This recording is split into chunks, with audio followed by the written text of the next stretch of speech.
Driver brought to you by Arlo Revolution. Each week, Aaron connects melodies and memories with fans and artists from all genres of life. When all else in life is gone, only music will be left to leave the legacy of life's adventures. Please welcome your host for the Gainin Fast on Memphis podcast, Aaron Shriver. All right, let's see. We got to work out some kinks, man. We got a little rust. We haven't done a show in a few weeks. You good over there? All right, guys, we're going to check this out, make sure everything's coming great. If you are in the chat right now and you can hear us, just give us a thumbs up. Say, hey, sounds great. Let us know where you're from, wherever. Just let us know. So we know we're good to go. And once I get the thumbs up from across the way here, we'll get rolling.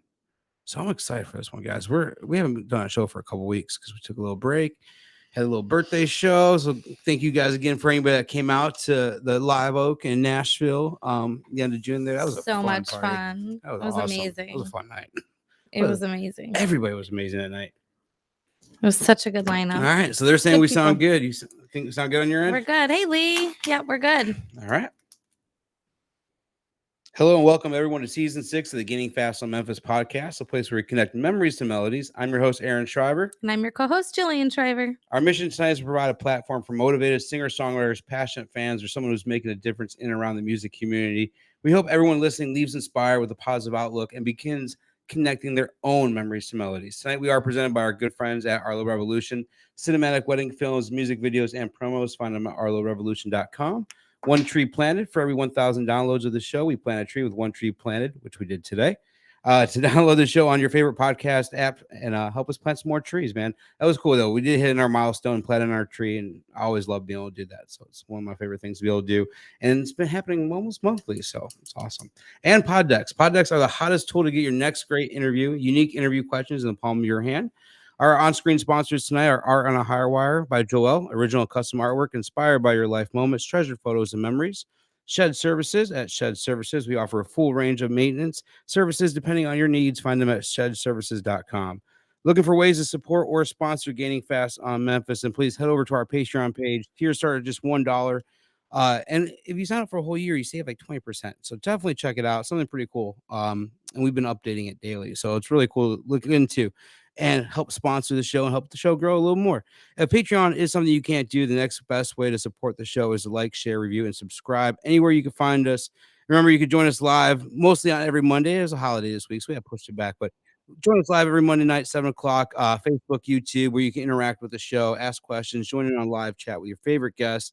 And remember to visit GainingFastOnMemphis.com for concert reviews, photos, playlists, links, and more. It's going to be a busy day tomorrow on our Instagram page, so keep up with us. We are taking over Summerfest, the U.S. Cellular Stage, and doing reviews, photos, a bunch of stuff from that. So we're really excited for that tomorrow. But tonight, we're even more excited because we've been anticipating and waiting for this show for, I don't know how long we've been talking about doing this show. Yes. It's been a while. It's been a hot minute. It's been a while. So I think it's been a good time or a long time, and it's a good time coming. The first time you met her, I remember you came home and you were like, oh my gosh, I have to tell you about this awesome chick. Well, and I was like, dude, I cannot wait. She took over a parking lot. How badass, right? Well, let's see. Do we lose her? Oh, no. Yes. Okay. We're going to bring on Miss Hannah Dasher, though. Hey. Intro, but we're just going to bring you on because I'm excited to have you on here. What's up, Hannah? What up, Aaron? How you don't doing? get to see y'all. Yeah, we were talking about first time I met you. You took over a parking lot and not forced your way, just grew some balls and said, "I'm gonna freaking open for Eric Church, man. He deserves an opener for once." So cool. Oh, him and got some good whiskey real quick. I love it. Well, thank you for keeping up with me. Was that your first time seeing me live? So you've not actually seen me at a big girl show with my band? I've been hearing about the buzz about you for a few years now, but that was my first time actually getting to see you. I haven't seen you with the band yet, but I heard through the grapevine that you opened for Reba in Green Bay not too long ago, and you blew the damn roof off the place. So that's why I've been hearing a buzz about that Green Bay show. So appreciate that, Hoss. Thank you. We had a damn blast. Oh man. That tour looked like a lot of fun, and you've done a lot of cool stuff. But like I like to start the show off the same every week and throw it all the way back to kind of back in the day, the mom and dad, where were they listening? Where were they playing around the house? Like kind of like your first musical memory, and take that into maybe your first concert experience you had. My first musical memory would be my first concert experience. Nice. Actually, so it would have been, I won't give you the year, but I was 3 or 4 years old, and it was Alan Jackson. And I can tell you what he had on. He was wearing a pink shirt with wholly faded, like Chattahoochee style blue jeans, and drinking out of one of those Dixie cups that we used to drink out of in Sunday school that had the like kind of off white with little yellow and blue flowers on it, you know. Anyhow, it was him and Vince Gill, and I don't remember who opened for who, but I just remember that I was so little. I watched the concert from my papa's arms. But Mother said I could sing before I could talk. My parents played, obviously exposed me to country radio, but my daddy had stuff playing around the house like Kansas and lots of George Strait, Keith Whitley, Foreigner, I've Been Waiting for a Girl Like You, I think was one of my parents' songs that they kind of, anyhow. And then Mother loved to play the Eagles, and she introduced me to like a lot of like Motown, Aretha, and all that kind of stuff. So I had a pretty eclectic musical upbringing, if you will. And then when I got into boys, that's when I got into rock and roll, Southern rock, AC/DC. I was going to ask where that rock came from, because you definitely have that rock edge when I've seen you a couple of times. So I love that you said Vince Gill, because my mom was a diehard Vince Gill fan. That's what got me my love of country music came from Vince Gill, and then my dad was the Eagles and Pink Floyd and Supertramp and those guys. So hey, yeah, it was always the fun. Love that. Daddy's 10 years older than Mother, so I kind of got kind of a mix. My friends' dads and my stepdad really got into like they graduated in the late 70s, so they had that Skinner, that whole rock and roll thing going. So Daddy was older than them. But anyway. So after seeing Alan Jackson, though, man, is that kind of what clicked for you? Yeah, I know you remember as a fan club back in the day and all that. Yes, I got the Who Says You. Check it out. The Who Says You Can't. Who Says You Can't Cook It All cookbook. I had the watch. One of my commemorative plates here. Yes. Fan club in the 90s. Everything I love is killing me. This is from 1998. Yep, look at that. That is awesome. I remember a time that I saw probably around the same time, 98, 97. Ellen was with Leanne Rimes. She was opening up. I was a diehard Leanne Rimes fan. I faked an asthma attack just so I could run out back after Leanne said. I ended up meeting her, and I got a picture of me and Leanne Rimes back.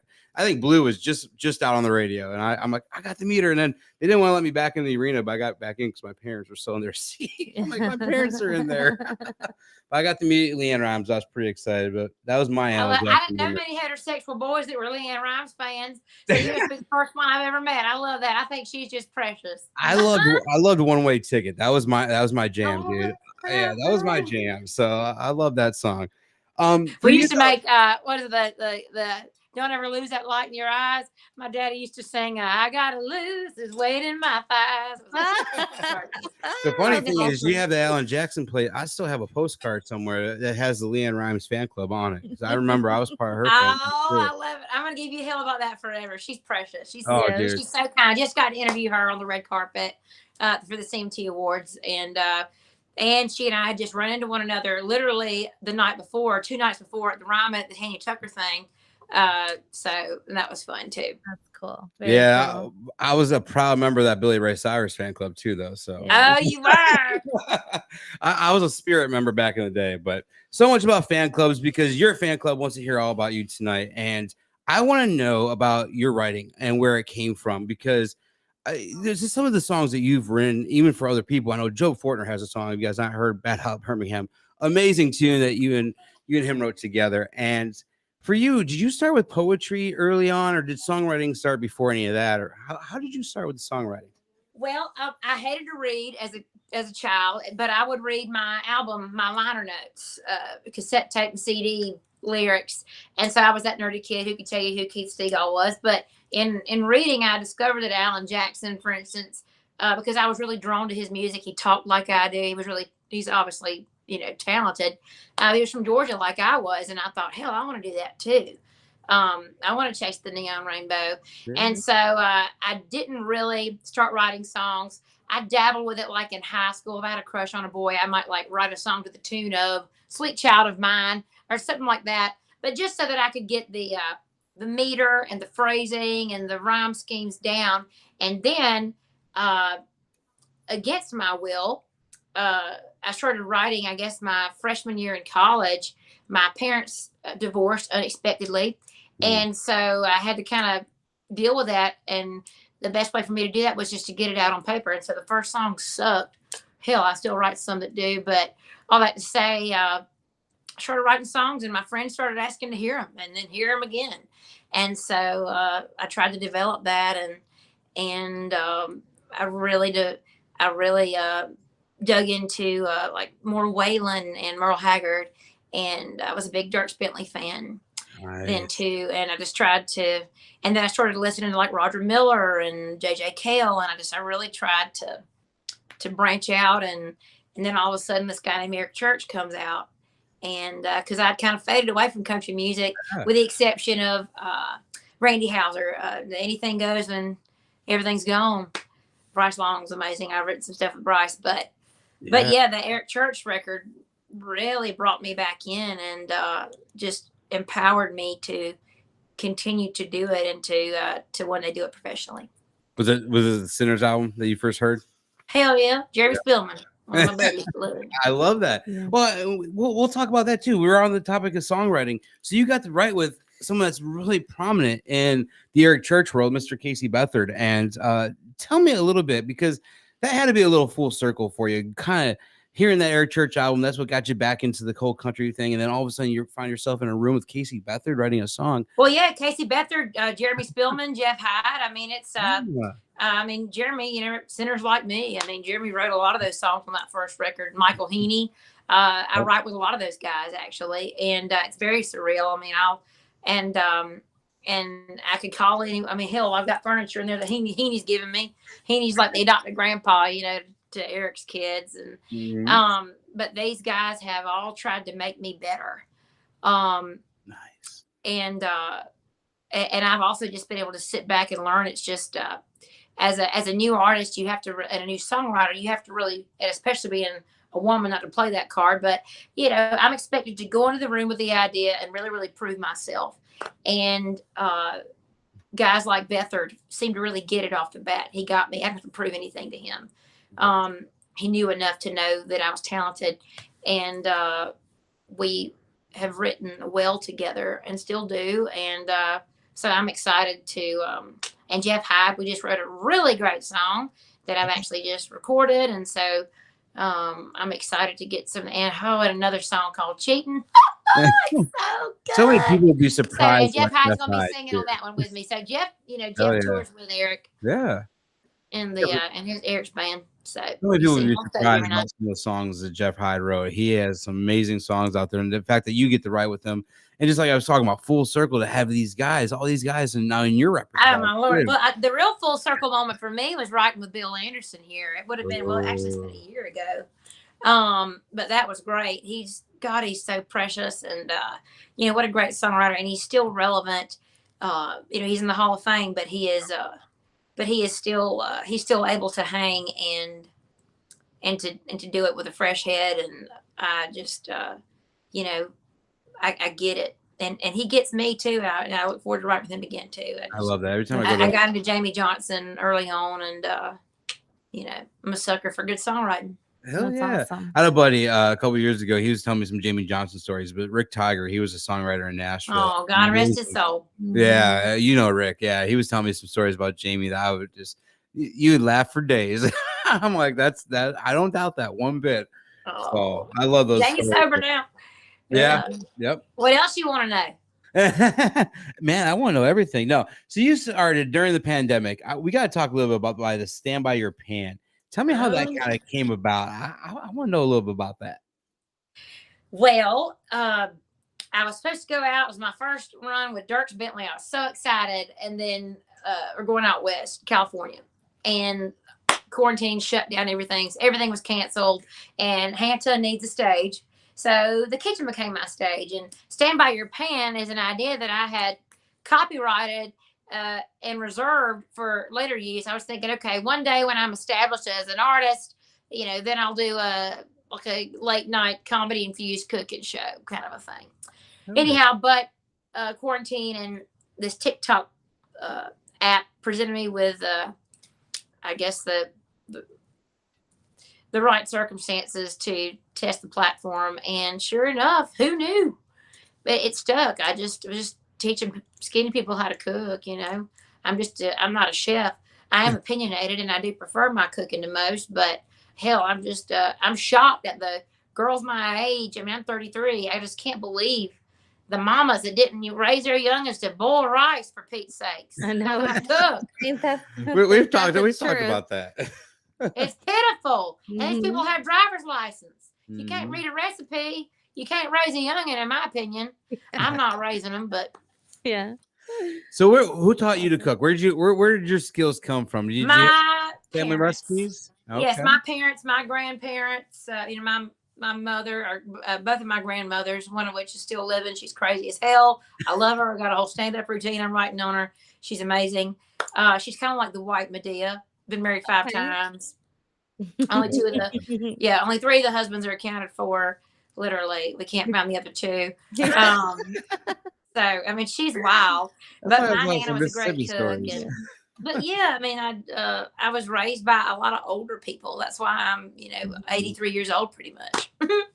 No, I love that. I mean, we feel like we're in the same boat at times. I mean, we talk about antique furniture, and we just love that. We're old souls. I mean, Mhm. everything about the old way of doing things. I think honestly, that's why we've probably been married for so long too, because a lot of marriages don't last these days at all. But Wow. we do it like our grandparents. You an old did. soul too, Janelle or Jillian? What was Sorry, that? I'm sorry. I said, are you an old soul too, Mama?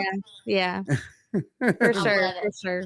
So I love but- it. Well, I think Mhm. people like that. A lot of us creatives tend to be that way too, and Aaron, you are creative. But you can hear a lot of that in my music.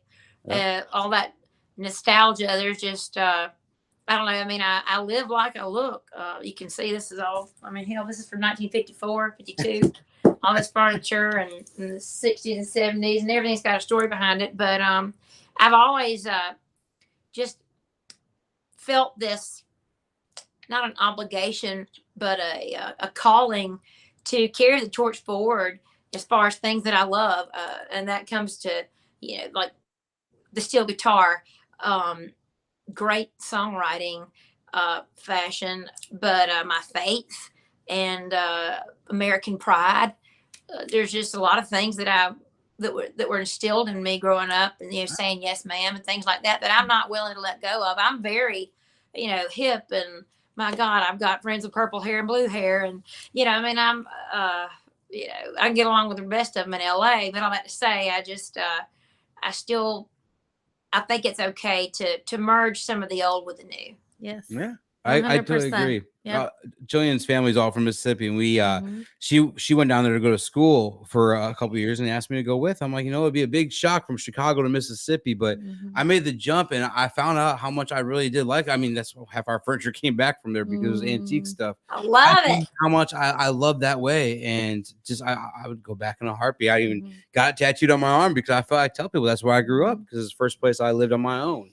And it was right there in the Bible Belt and everything. I love that way of life and learning the different things we've learned, and definitely every other gas station having fried food helped a little bit We too. put on a few times. I'll stir fry. Get you a Mississippi girl. Go ahead. I love it. I've not played in Mississippi enough yet. I'm so excited to get. That'll probably be next year at this rate. But so I'm trying to do some TV stuff too. But I am excited about upcoming shows and to get back out west. It's gonna be fun. That's So- awesome. Oh, I gotta ask you, a lot of this stuff that you've gotten to do the last couple of years, you toured with Reba, you got the tailgate, all the different tailgates you did. That was one of the most brilliant. I know we briefly touched on it, but one of the most brilliant ideas. You just found some of the hottest shows in the area and rented a flatbed truck, set up, and went to town and didn't care. I mean, you probably got your permissions and everything else, but just didn't care and wanted to get your music heard.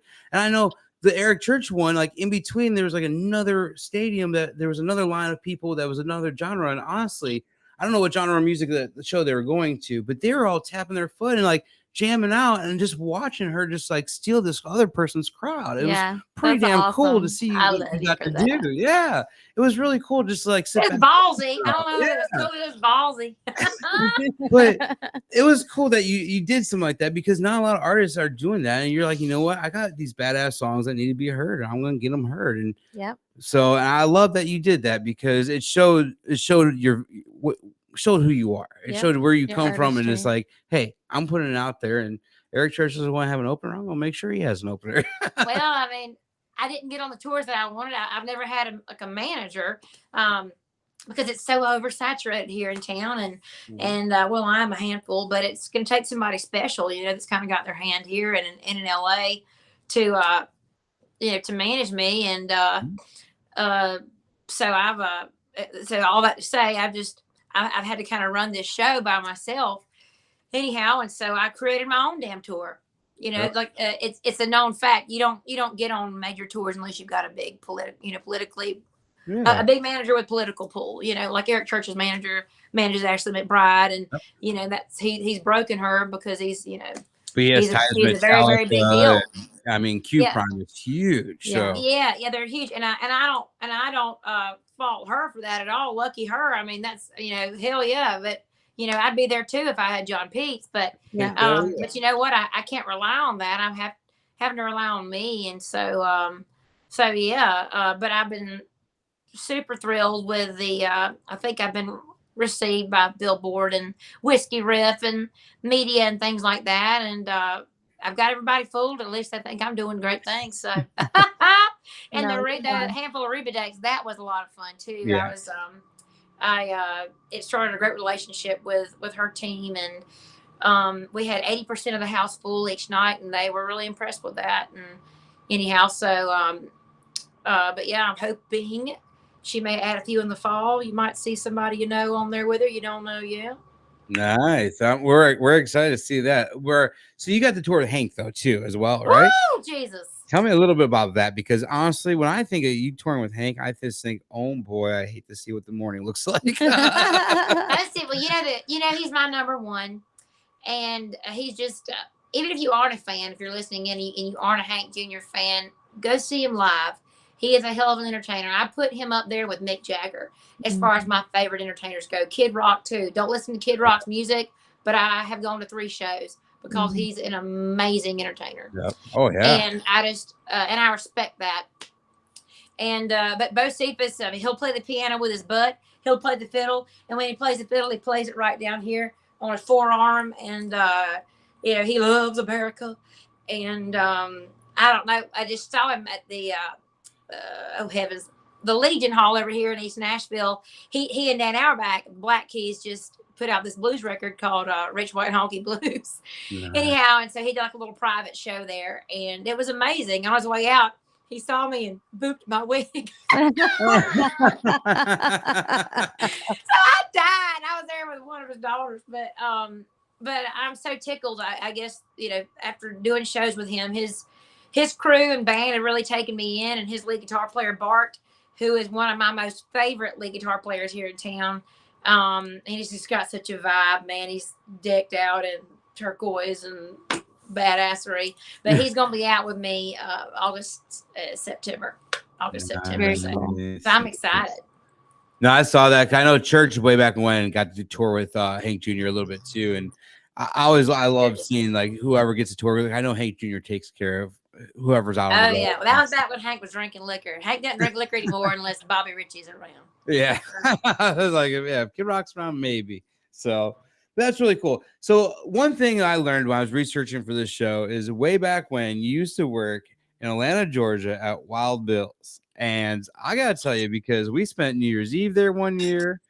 Was it, I think 2008 or 2007? And Eric played there again. I was there, so I got to see Eric Church twice at Wild Bill's. And you worked there that time, and hell, we probably was drunk around you, hanging out. Well, you could have been. Well, I was in the back. Days. But yes, I was interning, honey. I was interning. I grabbed this when you mentioned that earlier.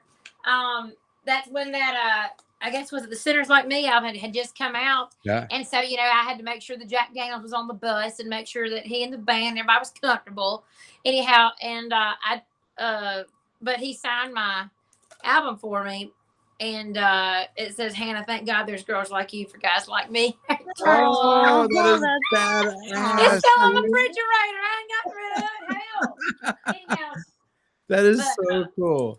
But no, he is very talented, very, very talented and a force. And has had an amazing team of people around him. And that's all that you can ask for. Yeah. So I've spent, quarantine just focusing on me and focusing on becoming the best band leader front man that I can be, songwriter, vocalist. I don't smoke as much weed anymore. You know, I like my gummies though. Thank you to whoever threw a pack of gummies on stage during Stone Age. That was so awesome a few weeks ago. Thank you. And I know I Next lit time my I come first see joint you, on I know what to stage. bring you now.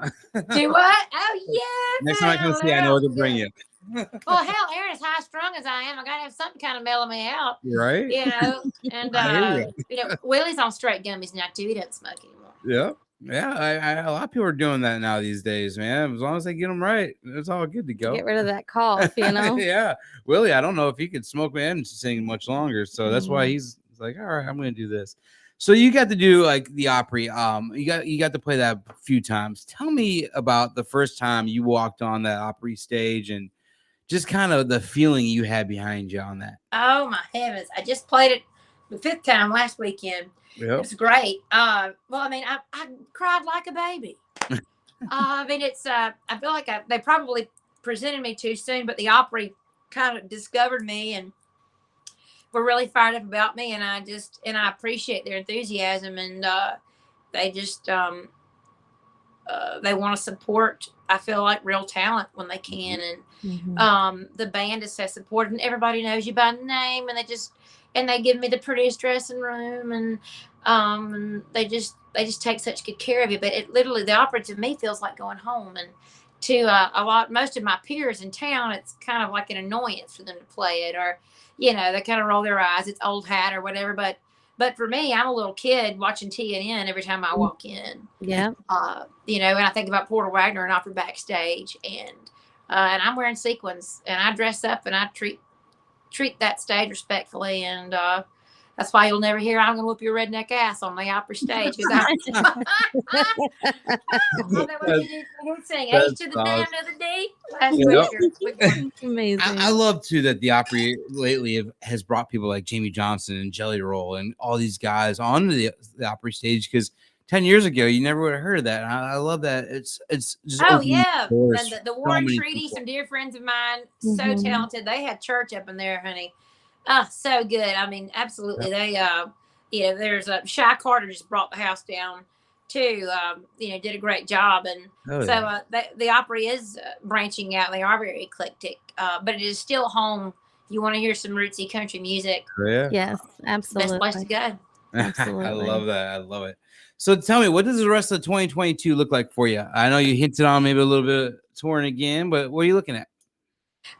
Well, I am. Think what I can say. I can't say much, but let's just say I'm dabbling in TV. If I can't come to you on your radio, I'm gonna get in your faces. There you go. And then, but I've recorded new music that I'm putting out, by God, and I'm kind of restructuring my team. I'm all about having people that are on board because they get it and they're enthusiastic about me, not because they are jumping on the bandwagon because there was a little bit of hype kind of a thing. And so if anyone's listening that's wanting to be an artist or a songwriter, go where your champions really are. Don't go with the biggest and the baddest just to have it, because you're going to get lost in the shuffle. And if I could tell that to me 3 or 4 years ago, I wish that I could have. But all that to say, I think life's kind of a big colander, and God's going to sift the people and the things out of your life that don't need to be there, so that it can make room for exactly where you need to be. And that's where I see He's putting me. So we've got a show with speaking of Skinner and Kid Rock next month at That Sticks Wisconsin Jam, if that's still a thing. And then we're doing Chinook Fest, Cole Swindle and Matt Sell, and not Chinook Fest, Hop Country Farm Jam. Played a couple festivals out there. I gotta look into that Wisconsin cool. one. Maybe check that one out. Yeah, they love me out there. Everybody's told them any different. We got asked to do an encore. I don't believe in doing encores. My mama thinks it's cocky, so I'm respecting her. I don't feel anyhow. But yeah, it was great. I just we had such a huge turnout, and so much love out there in the beautiful state of Washington, and I can't wait to do more on the West Coast.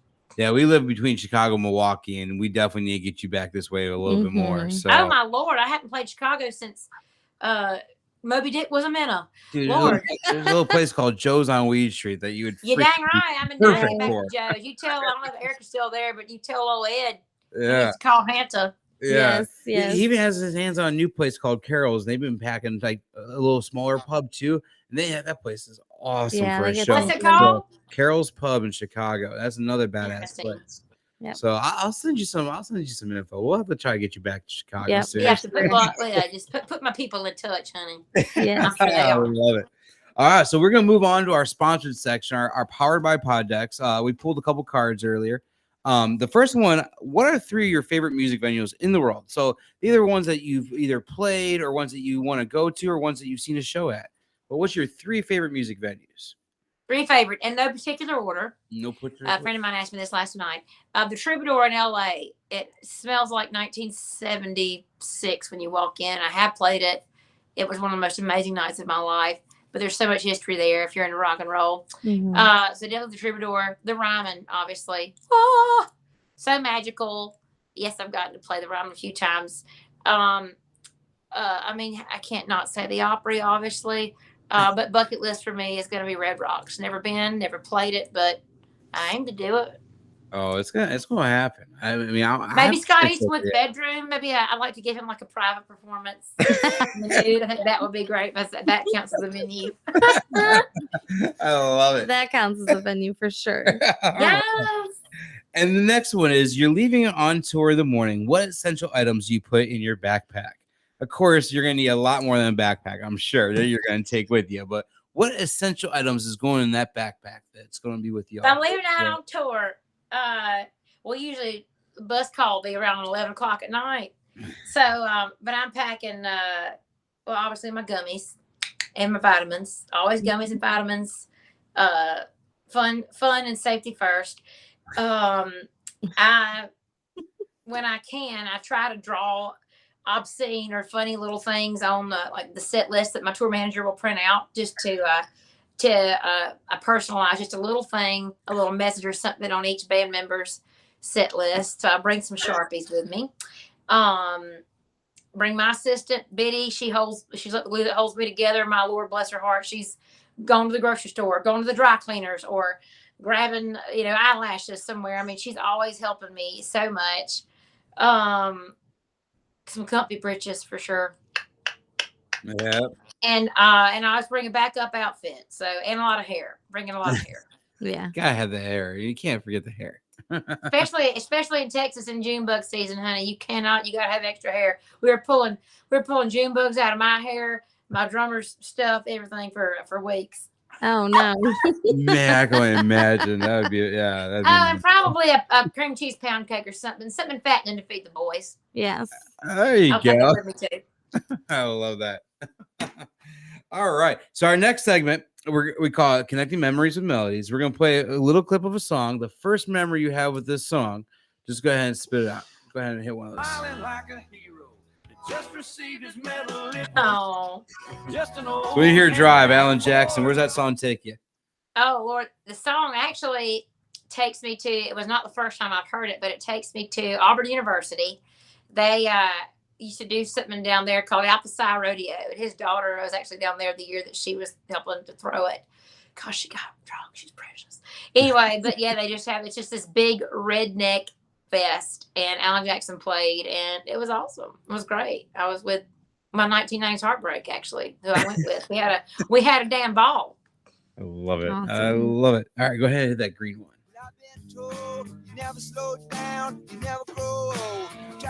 Tom Petty, Last Dance with Mary Jane. When you hear this song, where's it taking you? Golly, probably to the Hines River Camp. I mean, the song came out in the early 90s, but after hanging out with, I've always loved Petty, but after watching the documentary and hanging out with my Cadillac 3 boys, it's their bus Bible. Yeah, I don't know. Petty takes me everywhere. I love it. I had tickets one time to see him live in concert. It was like right after he played the Super Bowl, and I don't know what happened, but my dad and I ended up selling tickets. We never saw it. And I'm like, man, I still kick myself for that to this day. It's like I should have saw that show live. Mm. Oh, man, he's great. He's great. But yeah, that one, I guess it probably takes me back to like high school parties. at river camp, somebody's river camp. Mhm. I hear you on that It's one. country. All right, hit green again.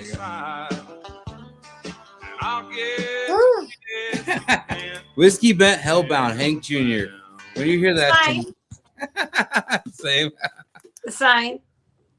That song definitely takes me to my high school days. I love it. If it was like Live Lightning Crashes or something, that would be like my first kiss, or Stairway to Heaven, that'd be my first time. There you go. But anyway.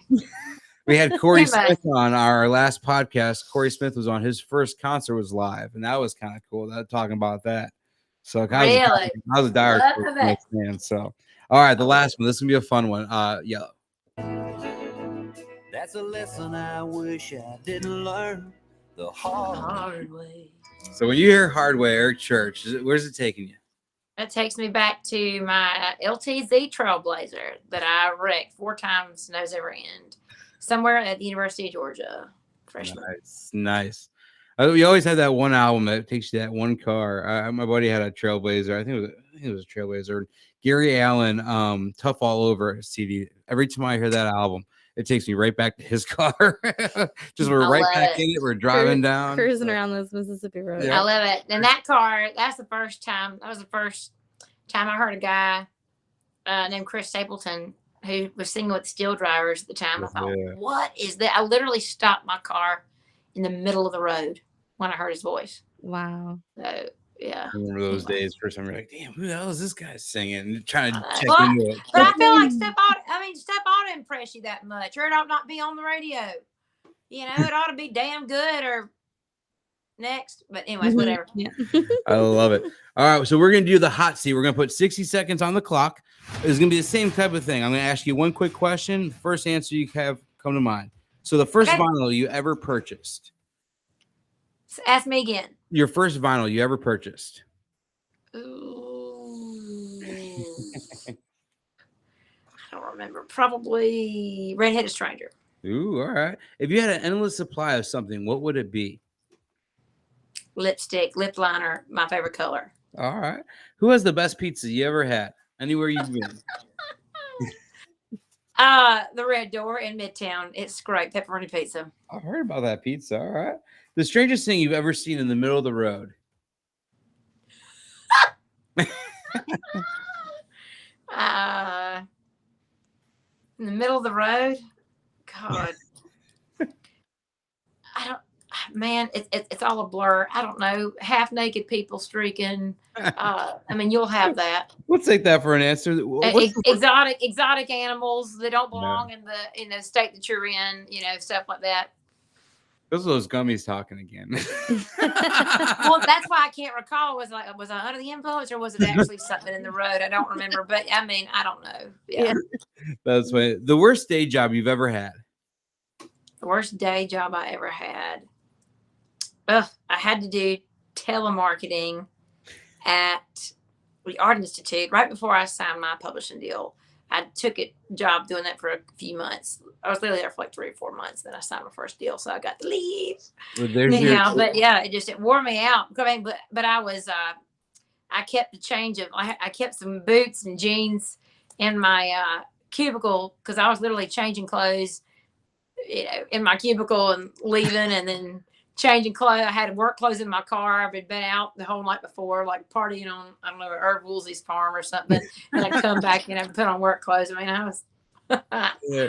Well, there's your full circle there at church, because when he first moved to Nashville, worked at the Home Shopping Network selling knives to people. Oh, did he really? Yep, he worked it because there's an interview out there. If I find out, I'll send it to you, where he was talking about where it's like 2:00 in the morning. This guy's buying a set of knives. He's the one talking him out of buying them. I was like, dude, why? It's 2:00 in the morning. Go to bed. Wake up at 10. If you still want to buy them, call me back. I love it. Well, no, full circle. I had a house cleaning business. It's really humbling to scrub other people's toilets. Mm-hmm. With a college degree and and with parents that have done well who aren't paying you, and I have no chip on my shoulder about that. I could have used their money, but I appreciate all this a lot more because, I had to sell all my guitars, to pay for my band. And so for years I wrote songs and played shows on borrowed guitars. Anyhow, so I scrubbed a lot of toilets and bought my first Gibson. I love that. Right here. And so I appreciate this thing, more. Worked hard. Nothing's been handed to me, and now full circle, I'm picking up my guitars and putting them up before my maid gets here. So Mhm. talk about full circle. Thank Hell you, yeah, Jesus. dude. Yes. I love that though. It's hard work pays off, and this is proof right here in front of us, guys. Yeah. So it's hard work pays off. All right, we'll go back to our hot seat. What's one thing people buy that you think is a waste of money?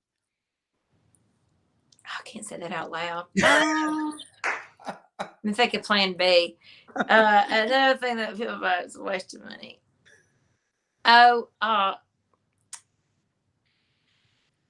Like this is random, but like mashed potatoes that are already made in a container. Okay, I like Yeah. that. All right, I'll take that one. I like that.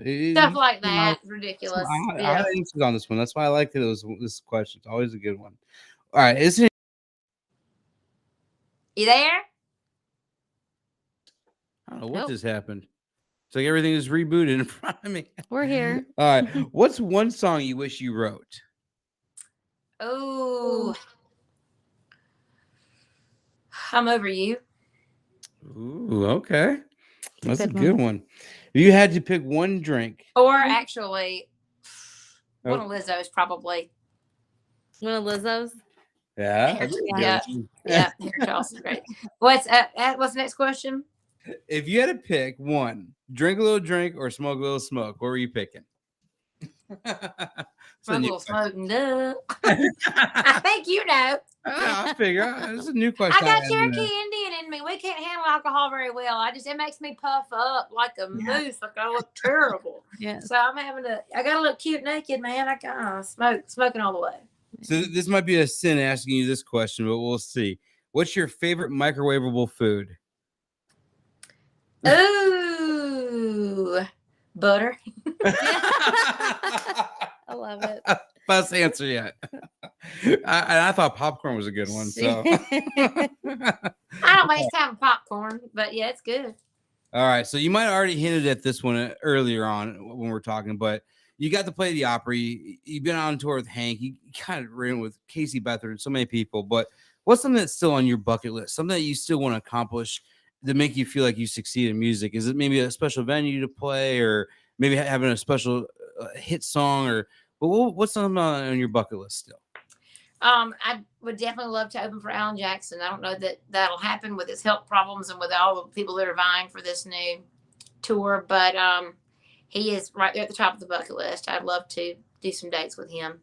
I'd love to become a member of the Opry before Jesus comes back, but I think he's probably coming back next week. So, but yeah, I think that's I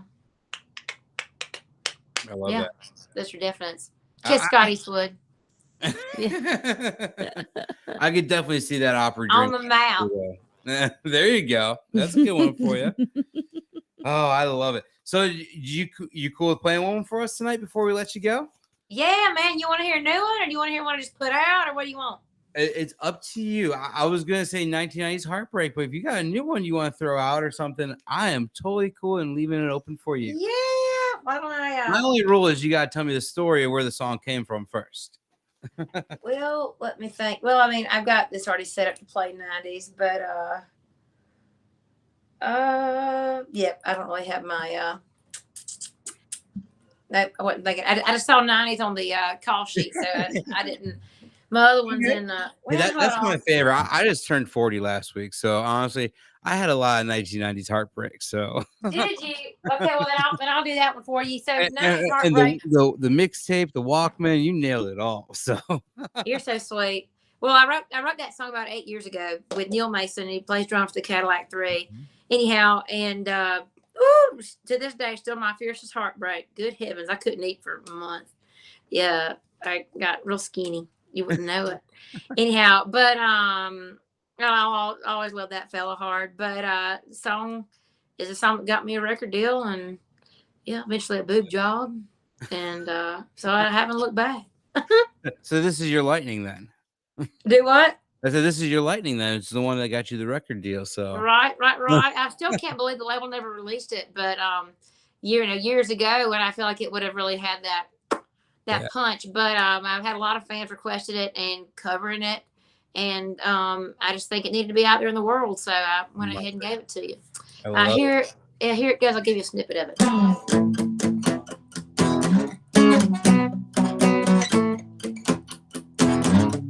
Happy belated birthday.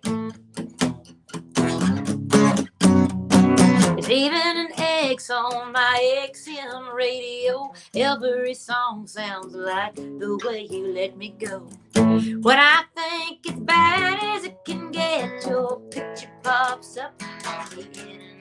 If this was a 1990s heartbreak, I'd be up in my room working on a mix. Hey, walking the floor with my Walkman, thinking about how you walked away.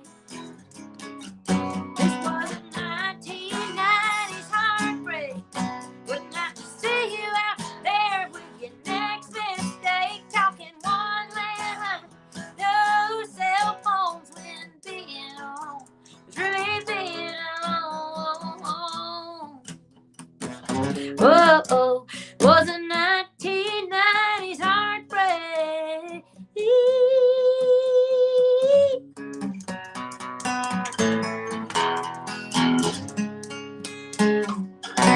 My wranglers are so tight I can't breathe. I'm sorry.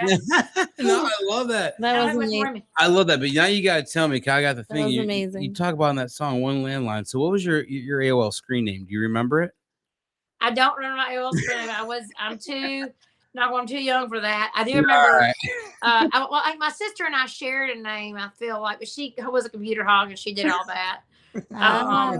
But I remember the home phone number, and we had our own little line upstairs, which I thought was great too. But don't you miss the days where when a fellow wanted to call, you had to talk to your mom or your daddy first. Yeah. You know. Yeah. I think about that a lot, man. And I honestly, loved it. if your parents don't want anybody calling late at night, they just take the phone off the hook. They Yep. just take it off. Well, Like I'm not in the South, honey. You were raised not to call people after 9 p.m. Yeah. Yes. Yeah. Yes. That 9 o'clock was the cutoff for me. I That couldn't was call a us couple of too. my friends at 9 o'clock. So Yep. they're like, nope, after 9, you don't call here. So I was like, all right. Good raising. That's good 8:58. raising. So you had some 1990s heartbreaks. You're too young to have had a 90s heartbreak. Oh no, like I said, I turned 40 last week. So I was born in 82. So I was What a year for fashion. Look, No. that's what I'm wearing. I love it. I graduated in 2000, so I knew the 90s well. Yeah. I love it. Well, I guess we're so spoiled by and ruined in a way, but not to be negative, because I'm so grateful for social media and what it's done to help my career. But we have just it's this instant gratification. It's immediate access to things and to people. And the waiting is the hardest part, that Petty said, and there's something so beautiful about, not having that much access to people and really having to make your calls count. And a friend of mine the other day was talking about, even when phones came out, people were, complaining about it long for the time where if you wanted to talk to somebody, people would just stop by. You had to go visit them. That's what I always remember. Like you'd always have like a dessert or something on hand in case you had company over. You're like, oh, that's company nowadays. Got an apple pie, just baked. Your army crawling, looking to see out the door. Who is it? Who's at the door? Like, who's at the front door? Yeah. No, but I remember that. I feel like I was one of the last generations of the streetlights. I mean, just like because when the streetlights came on, you went home. I mean, you didn't have phones or anything. Your parents call you up, or I remember when I had that's like the Sandlot. Yeah. Oh yeah. Same thing. Hey, and they always played one game late at night. It was always on 4th of July. I saw that. Yeah. So, it's my favorite movies. Well, Hannah, we appreciate everything tonight. We had a blast for the last hour hanging out with you. It's just been amazing. We cannot wait. Hey, you rock. I'm gonna go put on some comfy breeches because I can't breathe in these. Thank you so much. Thank you so much, Julie and Aaron. Thank you for shedding light on us newcomers, and for sharing your platform with us, with me. And thank you for keeping up with my music. I'm so stoked for you to hear the new stuff. I have finally recorded Redneck Ass and some other ones that people have been asking me to for a while, and some really great new songs. And I feel like it's my best stuff yet. And so just praying for the platform and the right spot to release it this year. Well, we cannot wait. We're in your corner. The minute it comes out, we will be pushing it out. We'll be reviewing it for you. We will be definitely doing everything we can in our power for you, because we cannot wait to hear it, and we can't wait to see you out on the road again too. So we're excited. Hey, Hey, if I got a Hannah Dasher pass with your name on it, Hoss. Hell Just yeah. holler. Hell yeah. Well, I'll let you know. We'll figure something out for this. I love it. Both of you. But you have an amazing, amazing night, and we'll catch up very soon. All right. Take care. Thank you, Thanks, guys. Hannah. Bye. All right. Bye-bye. That was fun. She was awesome. That was a lot of fun. Yeah. I feel like she's a kindred spirit. Yeah, dude, she's just amazing. I saw everything. Like an old soul. Like she just Yeah, like she's an old soul. She's very much like get what you see. how we were raised. Yeah. This is who I am. Take it or leave it. Love it. I love my music. I love She's this. got such a big heart too, I feel like. Dude. I loved her. I absolutely loved her. I'd love to meet her in person. Oh, dude, she's a firecracker, oh my God, dude. I'd love to meet her in person. She's amazing. We got to interview her and see 2 of her shows. What was it, last year? Last summer. Was it last summer when she was out with Eric? Yeah, she's out with Eric, but she was doing the tailgate party. So that was so much fun when just doing that because it gave you something to do and like go out there and see it. So I love it. But thank you guys so much for tuning in tonight. We had a blast. Good things coming up.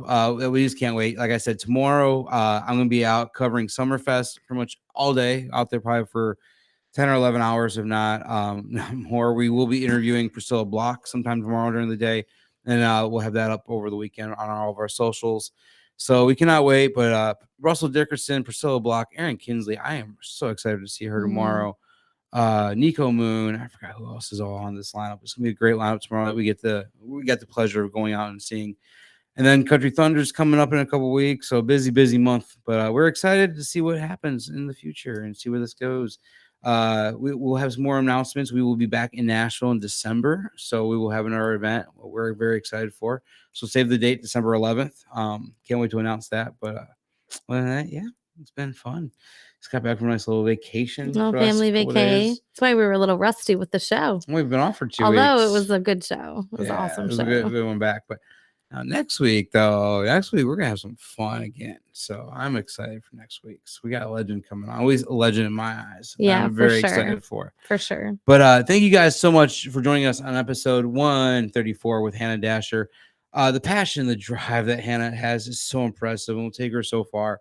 We want to wish her nothing but the best, and I cannot wait to see what she accomplishes the rest of this year and into next year and even the future. I mean, God, like I said, she's a firecracker. She's a badass, and you guys watch out for her because she is going to be one of the next best things in the world. I cannot wait. She's awesome.